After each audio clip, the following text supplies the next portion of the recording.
Nabalak mo? Saan? Senior high.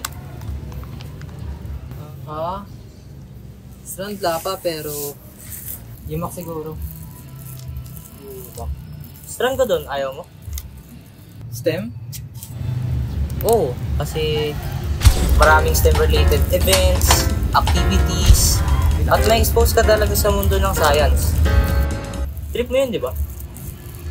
Magagaling at approachable mga prof, research, physics, biology. At higit sa lahat, maraming magagandang facilities. Di bali, facilities. Yung lab, classrooms, library, oval, chapel, gym, maraming food choices. At ang fun part pa ay, nag-execute kami ng frog ngayon. Ano pa ba?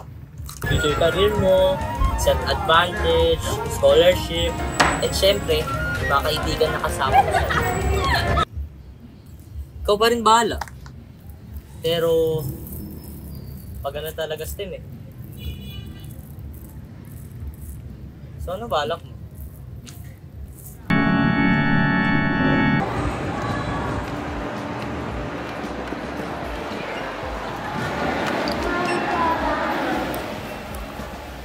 Eh ikaw, anong balak mo?